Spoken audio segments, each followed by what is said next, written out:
ഇന്നലെ നെവിനെ big boss confession റൂമിൽ വിളിച്ചിരുന്നു. വിളിച്ചതിന്റെ വിഷ്വൽസ് ഒന്നും നമുക്ക് ഒന്നിനും കാണിച്ചിട്ടില്ല. പക്ഷെ അപ്പൊ ചിലപ്പോൾ ബിഗ് ബോസ് പറഞ്ഞത് എന്തായിരിക്കാം, ചിലപ്പോൾ ഇങ്ങനെ ഒരു ഡ്രാമ കളിക്കണമെന്നും പിന്നീട് അല്ലാതെ എൻട്രി ആവണമെന്നും അങ്ങനെ എന്തെങ്കിലും ആയിക്കൂടെ. ഓണമൊക്കെ അല്ലേ വരുന്നത്, ചിലപ്പോൾ ഒരു മാവേലിയായിട്ടൊക്കെ ചിലപ്പോൾ പ്രതീക്ഷിക്കാം. അങ്ങനെ നമുക്ക് ചിന്തിക്കാം, തിരിച്ചും ചിന്തിക്കാം. എന്തായാലും നമുക്ക് ഇനി വരുന്ന എപ്പിസോഡുകളിൽ കാണാം. സത്യം പറഞ്ഞാൽ ഇന്ന് ബിഗ് ബോസ് എന്റെ കിളി പോയി. എന്ന് വെച്ചാൽ നമ്മളിപ്പോ ഇത്രയും ഈ 7 സീസൺ കണ്ടിട്ടും ഈ 7 സീസണിൽ നടക്കാത്ത കുറെ കാര്യങ്ങളാണ് ഇന്ന് സംഭവിച്ചത്. ഇപ്പൊ പ്രശ്നങ്ങളുടെ തുടക്കം ഇവിടെ നിന്നാണ്. ആദ്യം തന്നെ നെവിൻ ഷാനവാസിനോട് പറയുന്നുണ്ട്, ഞങ്ങളെ ഇനി മുതൽ സാറെന്നും മേഡെന്നും മാത്രമേ വിളിക്കാവുള്ളൂ എന്ന് പറയുന്നുണ്ട്. ജിസേലിനെയും നെവിനെയും അവരാണല്ലോ മറ്റേ അവർക്ക് ടാസ്ക് ചെയ്തിട്ട് സ്വേച്ഛാധിപതിമാരായിട്ട് കിട്ടിയത്. അപ്പോൾ അവര് സാറെന്നും മേഡെന്ന് വിളിക്കണം പറഞ്ഞു. അപ്പോൾ ഷാനവാസിന് അൾട്ടിമേറ്റ് പുച്ഛം, ഷാനവാസ് ഒന്ന് പോടാ എന്ന് പറഞ്ഞിട്ട് അങ്ങ് പോകുന്നുണ്ട്. ഇപ്പൊ നിങ്ങൾ വിചാരിക്കും ഇവിടെ ആയിരിക്കും പ്രശ്നങ്ങളുടെ തുടക്കം. ഇവിടെ ഒന്നുമല്ല പ്രശ്നങ്ങളുടെ തുടക്കം. ഇനി ഞാൻ പറയുന്നതാണ് പ്രശ്നങ്ങളുടെ തുടക്കം. ജിസേലിന്റെ ചുണ്ടില് ലിപ്സ്റ്റിക് ഉണ്ട് എന്ന് പറഞ്ഞിട്ട് ലിപ്സ്റ്റിക് ഉണ്ടോ എന്ന് നോക്കാൻ വേണ്ടിട്ട് ഒരു ടിഷ്യൂ എടുത്തിട്ട് ഇങ്ങനെ വൈപ്പ് ചെയ്യുന്നുണ്ട്. വൈപ്പ് ചെയ്തപ്പോൾ എന്ത് ചെയ്ത് ജിസേൽ എന്തോ പെട്ടെന്ന് പിടിച്ചങ്ങ് ഭയങ്കരമായിട്ട് പുഷ് ചെയ്ത് അനു ബാക്കിലോട്ട് പോയി.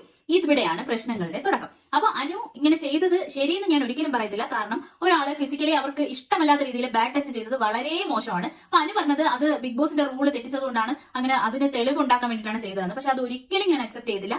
അത് എന്താ പറയാ, അത് ഒരാളുടെ അങ്ങനെ ഇഷ്ടമല്ലാതെ ഒരാളുടെ ശരീരത്തിൽ തൊടുന്നത് ഒട്ടും ശരിയല്ല. അതുപോലെ ജിസേല് ബിഗ് ബോസിന്റെ റൂള് തെറ്റിച്ചത് ഒട്ടും ശരിയായിട്ടുള്ള കാര്യമില്ല. കാരണം ജിസേലിന് ഒരുപാട് വാണിംഗ് കൊടുത്തതാണ്. എന്നിട്ട് വീണ്ടും വീണ്ടും വീണ്ടും ജിസേൽ ചെയ്യുന്നത്. ഈ ഇഷ്യൂ നടന്നപ്പോൾ നെവിൻ എന്ത് ചെയ്ത് അവിടെ ഇരുന്ന വാശിക്ക് അവിടെ ഇരുന്ന ഒരു ലിപ്സ്റ്റിക് എടുത്ത് പെട്ടെന്ന് ജിസേലിന്റെ ചുണ്ടിൽ ഇനി ഞാൻ ഇടുമെന്ന് പറഞ്ഞിട്ട് നെവിൻ ഇട്ട് കൊടുക്കുന്നുണ്ട്. ജിസേൽ അപ്പൊ ഭയങ്കരമായിട്ട് കരഞ്ഞു അവിടെ ഇരുന്ന്, എന്നെ അങ്ങനെ ചെയ്തു എന്ന് പറഞ്ഞിട്ട് ജിസേൽ ഭയങ്കരമായിട്ട് കരഞ്ഞു. അപ്പം കോമഡി അതൊന്നുമല്ല, അനു ശൈത്യം എടുത്ത് പറയുന്നുണ്ട്, അയ്യോ കള്ളക്കരച്ചിൽ അങ്ങനെ എങ്ങനെയെന്നൊക്കെ പറയുന്നുണ്ട്. പക്ഷേ ഞാനൊരു കാര്യം പറയട്ടെ, അനു എപ്പോഴും കരഞ്ഞോണ്ടല്ലേ ഇരിക്കണം. ഒരു പ്രാവശ്യം ജിസേൽ കരഞ്ഞപ്പോൾ അനുവിന് അത് കള്ളക്കരച്ചില്ലെന്ന് തോന്നിയില്ലേ? അപ്പോഴേ അനുവിന്റെ ആ കരച്ചിൽ എന്തോ ഒരു കള്ളത്തരയില്ലേ, എന്തോ അതൊക്കെ പോട്ടെ. എന്തായാലും അങ്ങനെ പറഞ്ഞ് കളിയാക്കുന്നുണ്ട് അനു ശൈത്യം കൂടി. നെവിന്റെ പരാതി എന്താണെന്ന് വെച്ച് കഴിഞ്ഞാൽ ബിഗ് ബോസ് അനുവിനെ പാമ്പർ ചെയ്ത് അനുവിനെ ഇങ്ങനെ ഇതാക്കി കൊണ്ടുപോകാൻ ശ്രമിക്കുകയാണ്. അങ്ങനെയാണെന്നുണ്ടെങ്കിൽ, അതായത് അനുവിനെതിരെ ഈ ഒരു ആക്ഷനെതിരെ അനുവിനെതിരെ ഒരു സ്ട്രിക്റ്റ് ആയിട്ടുള്ള ഒരു ആക്ഷൻ എടുത്തില്ല എന്നുണ്ടെങ്കിൽ നെവിൻ ഈ ഷോ കിറ്റ് ചെയ്യുന്നു എന്നാണ് പറയുന്നത്. ആയിട്ടും നെവിൻ പറയുന്നുണ്ട് അനുവിനെ എവിക്റ്റ് ചെയ്യണം, എവിക്റ്റ് ചെയ്തില്ല എന്നുണ്ടെങ്കിൽ ഞാൻ ഇനി ഈ ഷോയിൽ കണ്ടിന്യൂ ചെയ്യില്ല എന്ന് ബിഗ് ബോസിന്റെ ക്യാമറയ്ക്ക് മുന്നിൽ വന്നെന്ന് പറയുന്നുണ്ട്. ജിസേലിനെയും അനുവിനെയും ബിഗ് ബോസ് കൺഫെഷൻ റൂമിൽ വിളിപ്പിച്ചു സംസാരിച്ചപ്പോൾ രണ്ടുപേരും അങ്ങോട്ടും ഇങ്ങോട്ടും പ്രശ്നം ഉണ്ടാക്കിക്കൊണ്ടിരിക്കുന്നു. അവസാനം ബിഗ് ബോസ് തന്നെ പറഞ്ഞു, നിങ്ങൾ തമ്മിലുള്ള തർക്കം അവിടെ നിൽക്കട്ടെ, അല്ലെങ്കിൽ നിങ്ങൾ പറഞ്ഞു തീർക്കൂ, അതൊക്കെ എന്തോ ആവട്ടെ. പക്ഷേ ഇപ്പോ എന്തായാലും ലാലേട്ടൻ വരുന്ന എപ്പിസോഡിൽ, മോഹൻലാൽ വരുന്ന എപ്പിസോഡിൽ നിങ്ങൾക്കെതിരെയുള്ള ആക്ഷൻ എന്താണെന്ന് നമ്മുടെ ബോർഡ് മെമ്പേഴ്സ് എല്ലാം കൂടി തീരുമാനിച്ച് ഒരു ഒപ്പീനിയൻ എടുത്തിട്ട് ലാലേട്ടൻ വരുമ്പോൾ അത് പറയും എന്ന് പറഞ്ഞ ഇടയിൽ നെവിനോട് ആദില നൂറാസ് സംസാരിക്കുന്നുണ്ട്.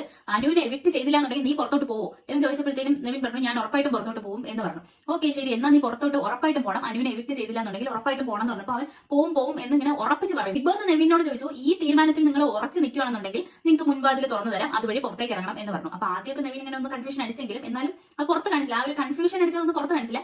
എന്നാലും നെവിൻ എന്ത് ചെയ്ത് ആ മുൻവാതിൽ വഴി ഇറങ്ങി പോകാൻ പോയപ്പോൾ അതിലെ നൂറെങ്കിലും അതിനെ ഭയങ്കരമായിട്ട് നീ ഇറങ്ങിപ്പോ നീ ആണാണെങ്കിൽ ഇറങ്ങിപ്പോ എന്ന് പറഞ്ഞ് ഇങ്ങനെ സപ്പോർട്ട് ചെയ്ത് കൊടുക്കുന്നു. ബാക്കിയുള്ള കണ്ടസ്റ്റൻസ് എല്ലാവരും പോവല്ലേ അങ്ങനെ പറഞ്ഞോണ്ടിരിക്കും. പക്ഷെ അപ്പാനിയൊക്കെ ഭയങ്കരമായിട്ട് പോവല്ലേടാ അങ്ങനെ. അപ്പൊ അതിലെ നൂറെ നീ പോണം, നീ എന്തായാലും പോണം, പോയേ പറ്റുള്ളൂ, കാരണം നീ അങ്ങനെ പറഞ്ഞിട്ടുണ്ടെങ്കിൽ നീ പോണം എന്ന് പറഞ്ഞപ്പോ ഇവന്റെ വായിന്ന്, അതായത് നെവിന്റെ വായിന്ന് ഒരു വാക്ക് വീണു, നിങ്ങളുടെ കമ്മ്യൂണിറ്റിയെ റെപ്രസെന്റ് ചെയ്ത് ഇവിടെ വന്നിട്ട് ഇവിടെ ഒരു വാക്ക് പോലും കമ്മ്യൂണിറ്റിയെ പറ്റി പറഞ്ഞിട്ടില്ല എന്ന് പറഞ്ഞു. അപ്പോൾ അത് അതിലേക്ക് നോക്കി ഭയങ്കരമായിട്ട് ഹേർട്ട് ചെയ്ത്. അപ്പൊ അവർ പറഞ്ഞതെന്ന് വെച്ച് കഴിഞ്ഞാൽ, അപ്പോൾ അവർ പറഞ്ഞില്ല, പക്ഷെ നെവിന്റെ അടുത്ത് ഭയങ്കരമായിട്ട് ബഹളം ഉണ്ടാക്കി. പിന്നീട് നെവിൻ പോയ ശേഷം അവിടെ പറയുന്നുണ്ട്, ഞങ്ങൾ ഒരു കമ്മ്യൂണിറ്റിയെയും റെപ്രസെന്റ് ചെയ്ത് വന്നതല്ല, ഞങ്ങൾ ഞങ്ങളുടെ ജീവിതത്തിനെ റെപ്രസെന്റ് ചെയ്തും അങ്ങനെ വന്നതാണ്, അല്ലാതെ ഒരു കമ്മ്യൂണിറ്റിയെ റെപ്രസെന്റ് ചെയ്ത് വന്നതല്ല എന്ന് പറഞ്ഞിട്ട് ഭയങ്കരമായിട്ട് നെവിനോട് വഴക്കുണ്ടാക്കി. പക്ഷെ നെവിൻ ആര് വിളിച്ചിട്ടും തിരിഞ്ഞു നിൽക്കാതെ നെവിൻ ആ വാതിലിൽ കൂടി ഓടി അന്ന് ഫ്രണ്ടിൽ പോയി. അപ്പൊ എനിക്ക് പുറകെ ഓടുന്നുണ്ട്, പക്ഷെ എന്നാലും നെവിൻ ഓടി ഫ്രണ്ടിൽ പോയി വാതിൽ തുറന്ന് പുറത്തേക്ക്. അതിനിടയ്ക്ക് ഭയങ്കരമായിട്ട് കാര്യമുണ്ട്. അപ്പൊ അതിൽ നൂറെ വന്ന് സമാധാനിപ്പിക്കുന്നുണ്ട്, നിനക്കെതിരെ ആരെങ്കിലും തിരിഞ്ഞാൽ നിന്റെ കൂടെ ഞങ്ങളുണ്ട് എന്നൊക്കെ പറഞ്ഞിട്ട് ഭയങ്കരമായിട്ട് സമാധാനിപ്പിക്കുന്നുണ്ട്. ഇനി അപ്പാനിയുടെ ഷോ, ഒടുക്കത്തെ ഷോ